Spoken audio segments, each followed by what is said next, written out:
touchdown for Darien Harris. Somehow he hung onto the ball. Darien Harris absolutely torched him. Run 40-yard dashes. Marcus Dash. 40-yard dash. Marcus Dash. 40. Marcus Dash. Marcus Dash. 40-yard dash. Marcus Dash. To run the 40, Marcus Dash.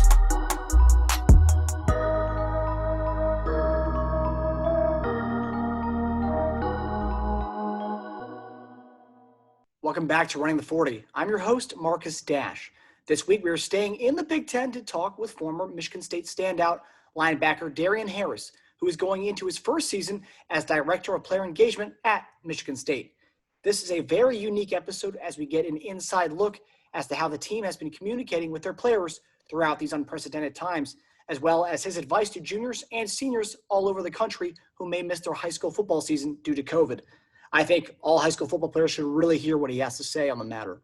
And of course, we talk about the upcoming Michigan State football season and many other topics. Definitely take a listen. All right, I'm here with Darien Harris, former linebacker, now coach Harris.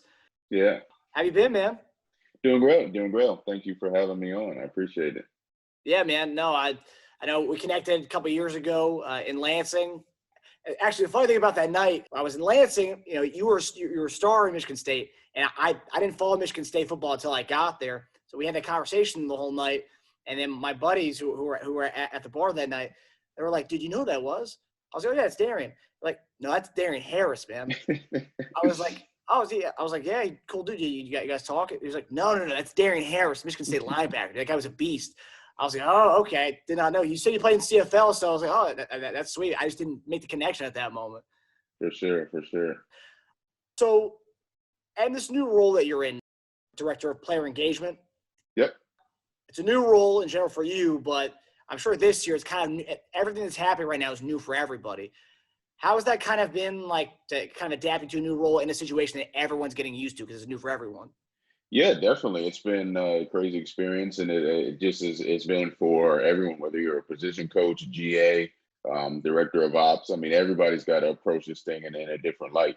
For me personally, stepping into this role, it is a role that most programs have somebody in some way in this capacity, but based on not being around the players for X amount of months, obviously they just got back on campus a few weeks ago, but having that lapse from March to honestly July of not being around the players, not seeing them, having them be at home, our role as player engagement, player development personnel really, went to new heights, I would say. We were responsible for the development of the players. Of course, we always are off the field, but making sure that they stay engaged in different ways outside of football was big. And this gave us an opportunity to really harp on the fact and really put front of mind for them. You got to start thinking about things outside of football, outside of your sport. Of course, that's got to be your priority. A lot of these guys, if not all of them, aspire to play at the next level of the National Football League. But you also got to think of things outside of your sport, outside of the game of football. So this allowed us an opportunity to really push those things forward. Of course, we're in an election year as well. So we were able to do a lot of things bipartisan-wise in terms of just getting our players registered to vote. We just were able to do that last week, getting our out-of-state players and our in-state players registered to vote. And that process will continue leading up to the elections. And then having a lot of guest speakers that are both in the space of social injustice, civic engagement, and government officials come on and talk to the team. All of that falls under the umbrella of player development. So it's definitely been a whirlwind, but the important thing is to make sure the student athletes are staying engaged, and I think we're doing a pretty good job of that. Yeah, and that's awesome to hear that you guys are not involved like, at a bipartisan level, right? But usually in college, I mean, you and I both went to college, and people didn't like talking about politics. So now it's one of those things, as you break that taboo of, we don't talk about politics, you don't talk about that. Once you break that taboo where, you do talk about that because, it's life, Right. So I think it's a huge step that you guys are doing that. I mean, that's awesome work, man. Yeah, it's important. It's important. Sure. Yeah, for sure. Let's talk about the aspect that, you are now the director of player engagement. You played under Coach D'Antonio. Now Coach Mel Tucker comes in. He offers you this position. What was kind of your takeaway from that? I mean, I'm sure that was awesome to you because you kind of, in a way, I'm sure you're one of a few guys from D'Antonio's that play for D'Antonio in the locker room. You're one of a few that can carry on that legacy that he left you. And I think that's cool. I mean, what did it mean to you to get that position offered to you? Oh, it meant a lot. It meant a lot. What I was able to learn under Coach D, not just on the field, X's and O's, but off the field, giving back, making a difference. I was, of course, able to take that into a GA role while I was still playing professionally, and now I can take it to a full-time role back into my alma mater. I mean, it's a dream come true for me to essentially come back home to East Lansing under Coach Tucker's staff. So to get that opportunity is truly a blessing, and I'm thankful for it. And I think that aspect of it is important, bridging the gap, merging the gap, not just of the times we had it with Coach D, but of the alumni base of all players that played at Michigan State, making sure that there's some sort of semblance, some sort of engagement to everybody that ever put on a green and white jersey. And Coach Tucker's really big on that. He's big on making sure that everybody feels welcome back home. If you ever played at Michigan State, make sure that everybody has a place in East Lansing and can come back and take advantage of the resources and things that we'll have for our alumni as well. So being able to work in that sector of it is special as well and important, because I get to talk to people and work with players that played in the 60s and those great times with Duffy Daugherty and the integration of college football through the 70s, the 80s, up through the 90s and the early 2000s, up to the 2010s when I played. So to be able to talk to everybody and work with everybody, communicate with everybody, fellowship with everybody, it's great because I truly care about this place. I've for a long time, even when I was playing here, knew I wanted to eventually end up in a role like this. And what better place to end up in than your alma mater that you care about so much. So it's been great. You kind of you were talking about saying working with the alumni, you get to talk to a lot of these old players. You were a journalism major, so talking and communications kind of that's your thing. Yeah. Kind of talk to me about how, and what communication on a football field, especially defense, that it's huge. Kind of talking about how that's coming to play, your major and your degree. How's that coming to play during this time with your role? And I'm sure you're doing a lot of Zoom interviews with players. Talk to me about how that's kind of helped you into this position that you're in right now.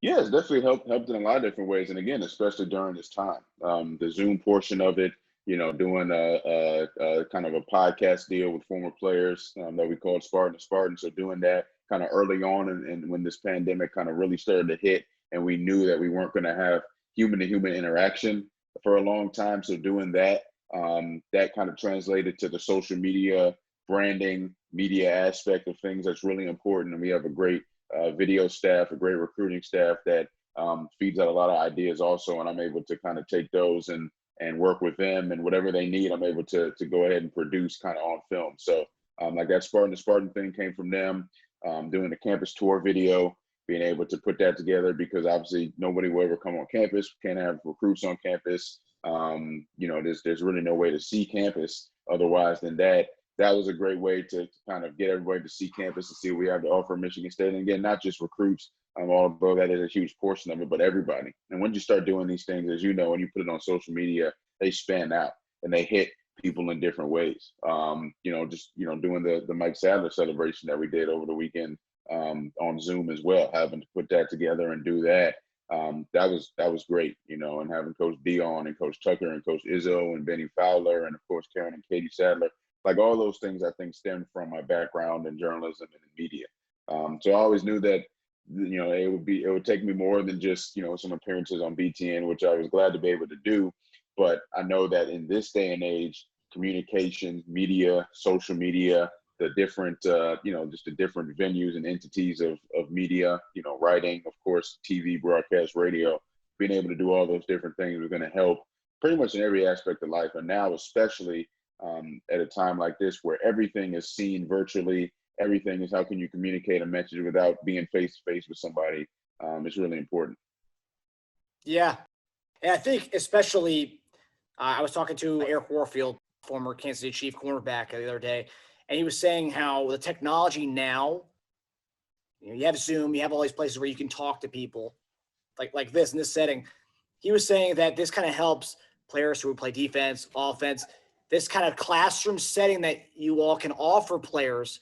This can help. And just my opinion, Coach Tucker's coming in is a new coaching staff. It's a new system, offense, defensively. Yeah. this kind of classroom setting you guys have with Zooms and all these kind of different Skype chats, this helps. And a couple of years ago when you were playing, could you imagine playing in a time like this? If this pandemic had happened when you played, how different would this have been? I mean, we wouldn't be ready for this with all the technological advancements No, we have. no, I don't think so. I think it'd have been a lot different. And, it wasn't that long ago, but it was in terms of technology because you know how fast things move. I mean, obviously there was Skype, but, was there 200-person meeting rooms on Skype? I'm not sure. Maybe Zoom existed then, and obviously it took a huge jump now. Microsoft Teams, all the different entities out there for video chat. Were they allowing you to have, 100, 150, 200 person, classroom settings to be able to do that we have to do with football? So I couldn't imagine. It would definitely be tough. It would certainly be tough. I think it would be a lot of sending videos and things back and forth. Now we're able to, as you said, have a Zoom meeting with the entire team, of course, but break off offense, defense, and then put in a system. And the coaches can teach it on film. We can have our players doing it from wherever they live, respectively, social distancing, of course, whether they're setting up or what they were doing before coming back on campus, setting up in their basement, their kitchen, their living room, the garage, outside. And it was pretty awesome for me to see, to just kind of sit back and watch our players like on these Zoom calls going through the motions of the offense or the defense from home. Everybody's, thousands of miles spread across the country, but able to still get the same amount of work done and able to put in and implement these new systems. So definitely thank goodness for technology to be able to at least provide some buffer until things get back to whatever normal is going to be. But at the end of the day, one of the things we've been telling our team and what we've been learning from some of the people we've been talking to is it is what it is. It's going to be what it's going to be. And there's no sense in kind of getting frustrated or down on yourself or whatever because of what's going on. You got to take what you have and work with that. Right now, we have the opportunity to use Zoom to have these types of meetings and things like that. So you just got to work with that. And at the end of the day, everybody across the country is kind of going through the same thing as well. So it doesn't necessarily put you behind the 8 ball. Yeah, no, for sure. And you talk about it across the country. Over the last couple of years, it's been a big thing. We're talking about strength of opponent. It's always a conversation, but talking about the non-conference stuff. Some people were saying, different analysts, and they were saying that they think by getting rid of the non-conference stuff, this is going to be able to take away from the guaranteed games. So like when Alabama plays Western Carolina for something, for example, do you think that could become a trend where people are kind of taken away from that? But then it also kind of goes into the play where those games are for the smaller schools. They need those kind of games to even survive. Yeah. What are your kind of thoughts on that aspect? Yeah, I mean, I would say I hope it doesn't kind of, diminish those games or take those games away. I think those games are important, for those smaller schools to be able to get an opportunity to play this level of competition. I think it's important for us, too, to get an opportunity to play against other schools that are outside of your conference. I think there's a lot of advantages and benefits to that. And with both, playing another Power 5 team or not, I just think that's important. I know that we certainly had some battles with some teams that were out of conference, even if they were considered, a smaller school. I mean, we had battles with Western, battles with Central Michigan, battles with Western Michigan, Central Michigan, and then, of course, on up the ladder with Boise State, Oregon, schools like that. So I think it's important. I think that they're meaningful. I know that everybody likes to see upsets happen sometimes. So, of course, we don't wish those happen to us, but that there's an opportunity for that to happen. I think that's what makes college sports kind of pure and fun, is having the opportunity for upsets like that to take place. So I would hope that, obviously it could potentially happen this year. And I know the Big Ten already said conference only schedule, but I hope that doesn't become a trend. You mentioned your battles with Western and Central Michigan. That leads me to my next question. If you were to go back in time and when you were playing again, you could pick one non-conference team that you'd want to play, what team would that be? Oh, man. Wow. I mean, you have to play a lot. So I guess I would probably pick one that that necessarily didn't play. I'd probably go to a SEC school. I'd probably love to play LSU, get an opportunity to play them. LSU or Clemson, I would say. Think about top of the line, think about teams that are always in the national championship hunt. In 2011, even though I was redshirted, we got opportunity to play Georgia. Of course, we got opportunity to play Alabama. Didn't go our way, but got that opportunity. I like to go big or go home kind of mantra. And I know that during the time that I was playing, we measured up to everybody we played against. And I know that we would have definitely, had a battle with one of those two schools. So Just thinking about the fact that they're the reigning, player, got teams that played in the national championship game. Would have been fun to get an opportunity to play them. Yeah, no, for sure. And plus, you see these drafts. You got Alabama, Clemson, LSU. I mean, those guys. I mean, LSU this past this 2020 draft. The whole team was drafted in the first 2 days. So yeah, that would be awesome. Spring football has been kind of something that people were saying may possibly be a spring season. So there's a lot of questions that come with that, but main two would be how would that impact recruiting and how would that impact next year's season? Right. Yeah, I think it would impact it a lot, and it just as everything's doing. And if the governing bodies decided that's the case, it would be something where you just kind of have to roll with punches, and it is what it is. Yet again, you got to live in the present moment. But I think things would definitely shift. When you think about that springtime, I mean, that's prime time for visits and things like that from recruits. It would just make a really, really interesting time in terms of a season being in that place and visits having to happen then. And what happens with basketball? Does it overlap there? I mean, there's a lot of different things, other sports as well that play during the springtime. That's their time to play. So it also, of course, would hinder spring ball. You think about spring ball, spring practice, a lot of decisions are made during that. Everybody gets better, or at least you hope everybody gets better. I know I certainly benefited from spring ball and the spring practice. So it would definitely be an interesting thing. And then, of course, with the NFL draft that pops up in April, how can you have a spring season and then it leads you right into the draft? What happens with the combine? What happens with pro days? What happens with things like that? Do players opt to not play? Do more players declare early? Like, there's a lot of things I think that would come into play there. But again, if that's what ends up being the case, you kind of got to roll with it. I think it would shift a lot of things, though. I think that there would be kind of some residual effects and everything would shift kind of off of that if it ended up being that spring season was necessary. Yeah, that's the one thing that they're saying, because if you do that, then it's like a domino effect that you have to shift this up. Everything's going to have to move. And I guess we'll see this year how the NBA pans out, because season ends and they're going to get 2 more months and then they go back. So it's a shortened off season for them. I don't know how that's going to work going in the future. If that's going to be their main season at that point now. I mean, I don't know. This whole year is so weird, man. Yeah, it's crazy. So talking about spring seasons and stuff, a lot of high school over this past couple of weeks, you've seen different high schools all over the country cancel their fall season. Now, some are in the air if they're going to play in the springtime. Some, they say that they're not going to. Now, what advice would you give to someone who is a junior, who is hoping to have it come out, have an amazing season, or a senior whose last chance was this year to kind of showcase something? What would be your best advice? Yeah, it would be more of the, this is just what it is right now situation. And I would definitely say give yourself an opportunity to be frustrated and disappointed. Don't allow somebody to say that, just because something happened, you got to bounce back quick. You got to, kind of roll with the punches and deal with it. Don't allow that to be the case. Give yourself an opportunity to kind of have some disappointment and a little anxiety of what you're going to do next. And if it's a situation where maybe this gets in the way of you getting an opportunity to play at the next level, be disappointed in that as well. But then figure out a way to build yourself back up out of that, I think, is the most important thing.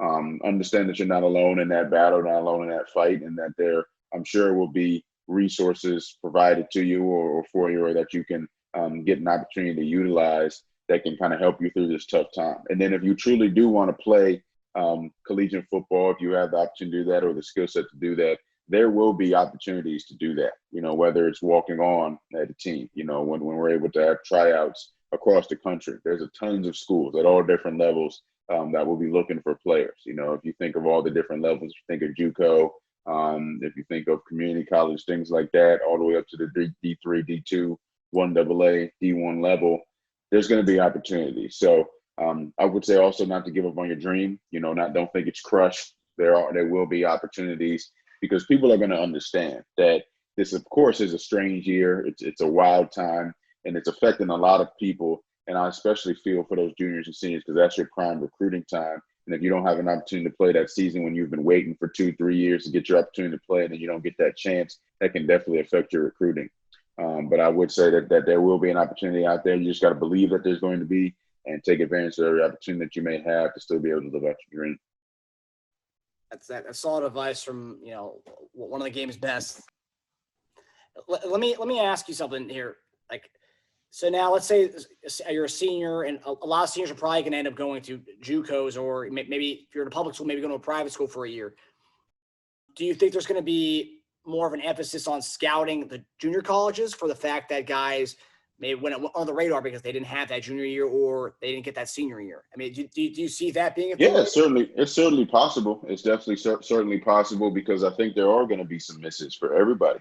We missed out on having our camps this summer, the junior one day, the senior one day, or the freshman sophomore camps, the 7-on-7 camps that we usually have, the position camps.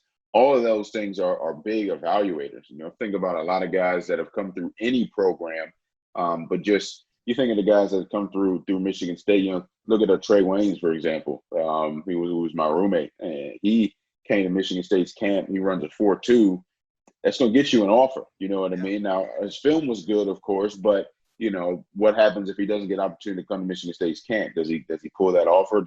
And as we know in recruiting, it's kind of like once you get one offer, the others kind of avalanche and snowball together. So a lot of these times players come to these camps, show their stuff, and then get an opportunity to get an offer, and then it's kind of a snowball effect from there. So not having an opportunity to do that, I think, is big also, which may lead some guys to go the JUCO route, to get a year in of ball, to get some film, and then try to transfer to a D1 level. So I could definitely see scouting of the JUCO ranks kind of going up. It just probably be one of those big kind of changes or different tactics or different ways of doing things that we'll see across college athletics. Thanks for the advice there, man. So we're going to go to kind of the fun portion of the show. I call it the 40-yard dash, the final 40-yard dash. It's a rapid fire questions for you. So with the show being the 40, what was your fastest 40 time? So when I first got to MSU, I was a lot smaller. That I ended up leaving at. So I ran the fastest I ran hand time was a 4.38, and I was really proud of that. And obviously it helped me a lot on the field. And then obviously as I put on weight, that time diminished. I was always in the 4.4 range. Always tried to play fast. Always tried to use my speed to my advantage. So always got my name like first in the linebacker room there with that. So that was always fun. That's awesome. And that's kind of just reading from your player bio and just talking to people from MSU. You're like the versatile, like Swiss Army knife linebacker. And now you're starting to see that now at the NFL. Now you're starting to see that kind of versatile guy who can play both. And you were kind of the first year kind of in 2011. Yeah. When I first got in, we called it the star, which I think a lot of more places are calling it now. That star linebacker position. That hybrid out of the box between linebacker, safety, and now, I mean, if you look across the league, that's what. I mean, you could have all three linebackers that are kind of at that size, that 220-pound range, because that's what you need. The name of the game. I mean, shoot, you're in Kansas City. You know how it is. I mean, Pat Mahomes and all them putting that ball in the air. We're not really worried about stopping the run too much. Yeah, no, for sure. And then you have guys like Tyrann Mathieu who are safety, but he does come up in the box a lot. So I mean, you're seeing that tweener all over the place, and it bodes well for guys going in the future who. Back in the day, he's not a prototypical linebacker size. He's too small. And then now we're seeing the game evolving, and like offenses like the Chiefs, that offense was a college offense that you never see in the NFL, but now you're starting to see that. So it's good the game's evolving for that and different things. Next question here: what are you most excited to see in the upcoming MSU season? Oh man, just being first. I mean, personally, just being back on a sideline and getting that opportunity. And then just all the talent we have on this team. We have a lot of talent that's waiting to showcase what they got. I think everybody's excited, revamped, of course, with the new staff. So when it's a new staff, you can kind of say the cliche answer of everything. I'm excited about everything because everybody's energized, animated, and ready to go. So we're just fingers crossed things work out in a favor that allows us the opportunity to be able to play safely, of course. First and foremost, player safety and staff safety is first and foremost the most important thing. If there's a way that it works out, that everybody can be healthy and do it, then I can't wait to see what we're able to do on the field. Do you remember your biggest hit that you ever had when you were at MSU? Yeah. Yeah, it was my senior year against Nebraska. And I got Jordan Westerkamp pretty good. He was a great receiver for them, slot receiver. I got him pretty good on a wide receiver screen. It was an unbelievable catch by him because he held on to the ball and he caught it with one hand, which is even more unbelievable. But that was actually probably my best game of my career, and definitely my biggest hit. Yeah, no, I saw. I was watching the highlight of that. You snuffed Yeah. that out. Yeah. That's what good film study will get you. It's okay. So piggyback off that question. We're talking about running backs since you're a linebacker. Whenever you think of running backs, think of linebackers. Piggyback off each other. Do you remember the running back who gave you the hardest time? Or who was the hardest to tackle? Oh yeah, Saquon Barkley for sure. Really? Yeah, that's a no-brainer for me. And the thing is, I played against him when he was a freshman, so just even at that time, his skill set kind of spoke for itself. And of course, played against a lot of great backs, and it's kind of like 1A, B, C, and D. I mean, I can't even, it's not like they're all top tier, and it's really wild because they're all kind of the best in the league right now. If you think about maybe 3 of the top 5 or 4 of the top 5, I played against all of them in college. But yeah, I definitely would give that to Saquon. So that's goes great for my next question. Madden just released their overall ratings. I don't know if you play Madden. Oh yeah, absolutely. Okay. I might need to get your gamer tag so we can play sometime. Yeah. But they released their running back ratings, and you kind of alluded to it. You've played against 3 of Madden's top 5 rated running backs. Can you name them?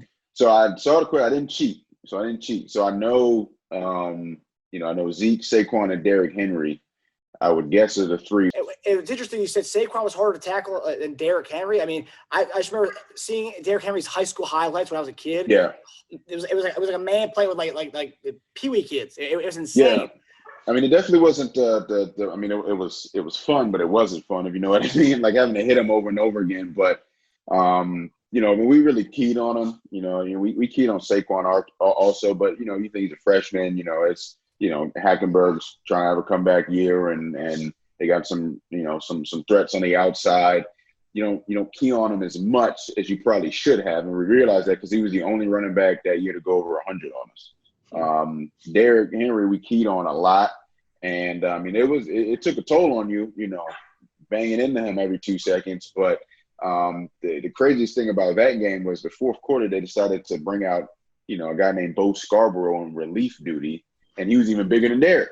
So it was like these Alabama guys, they just roll out these 6'4", 240-pound running backs at you, and you just got to hit them time and time again. But to get an opportunity to play against that level of talent in college and to have some sort of success against it was fun for sure.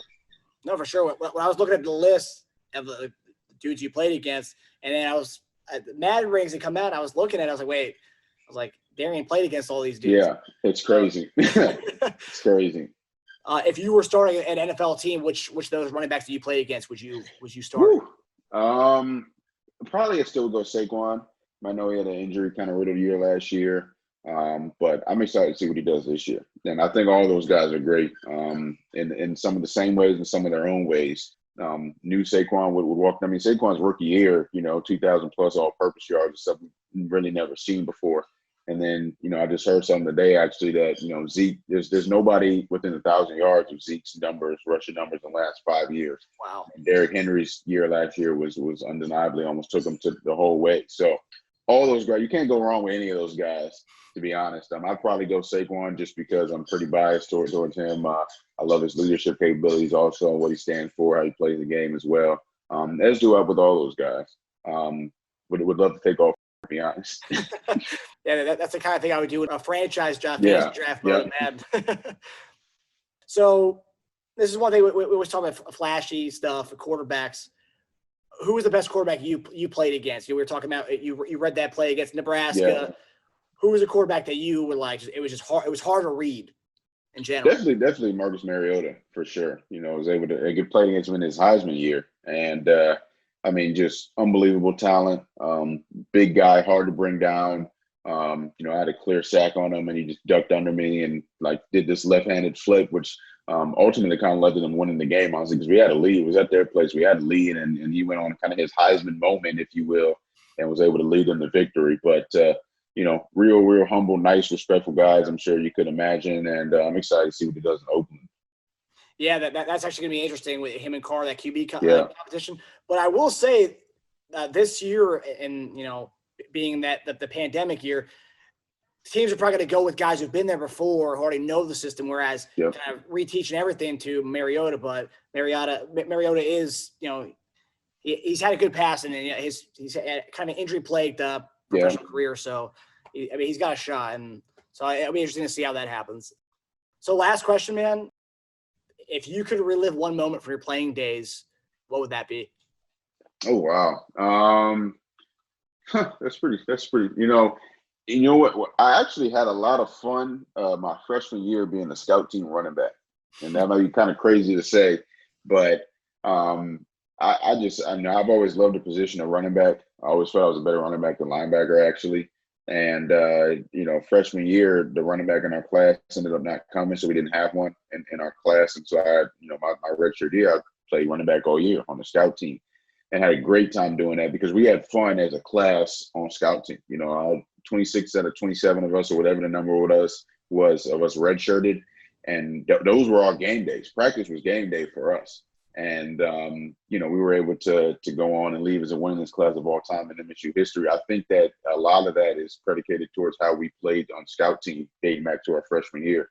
So, was it, my favorite moment, and favorite, win and all that? Of course not. But, I've talked about that so many times, and that's always like, oh, what's your favorite game? What's all this stuff? But in terms of something to relive, I just enjoyed that because we were competing against, ourselves kind of. We were competing against some great players, of Michigan State's defenses during that time. And it gave us an opportunity to see if we could measure up and if we could play on this level. And we found out real quickly that we could, and that gave us confidence for the rest of our career. Yeah, and playing scout team my freshman year in high school, I know it's not the same thing at all, but I remember being able to that kind of camaraderie that you get with all your buds. Yep. Playing against the ones on varsity. Yeah. It's like you go out every week. It's a new playbook. Oh, you're playing. You're doing this team's playbook. You go out there like, all right, let's do it. And for sure. You're not like, there's no hesitation. You're just going out and playing somebody else's plays, and you're just trying to get your other side better. And you're right. I mean, the chemistry and camaraderie you get from that, I'm sure, is like unmatched. Yeah, it's unmatched for sure. All right, Darren, man. Well, I thank you for coming on, man. I hope the season goes well for you all. I hope there is a season. Please, to the gods, hopefully. Yeah, and I hope to have you on during the season too, man. Whenever you can to make some time for us, we'd love to have you on, bud. Yeah, definitely. I got one more thing for you though. Just another little fun fact. All right. I'm creating a question for you. I see all your bobbleheads in the back. My favorite player growing up was Dante Hall. What? That's my favorite player. My all-time favorite player growing up. I was probably the only one on the east side of the country that had a Dante Hall jersey. I got it in 8th grade. Had to be like custom ordered because there was no way in DC, Maryland, DMV area I was gonna find a Dante Hall jersey. And it was funny because last night was the Snoop versus DMX versus, and like Dante Hall's nickname was X Factor, and he's got this great like YouTube highlight of X Don't Give It To You by DMX that I watched like every day. So like growing up, my favorite position was kick return and punt return actually, and my favorite player like of all time was Dante Hall. So it's pretty ironic. I see that because I'm like, nobody ever like thinks about that unless you're in Kansas City, of course, right. or Texas A&M or something like that. But outside of that, unless you're a football aficionado, you're not really gonna know the legend that is Dante Hall. But all-time favorite player. Well, everyone thinks that the modern age people who didn't watch football was X Factor, it's Des Bryant. No. Nope, not the original. Not the original. That's funny too, because you and I are both DMV guys, and we both grew up in the same area, so we're both Dante offense. That's funny because I remember I wanted a jersey so badly for Christmas. You go to Modell's, you go to all these places, they didn't have it. They don't got it. Nope, I had the black one. Because that's it. Yep, exactly. Yeah, man. Well, that's a great connection we got there, man. I hope you have a good rest of the off season and training camp and everything. And I hope everything gets back to normal soon so we can see some college football on Saturdays, man. No doubt, man. Thank you. I appreciate it.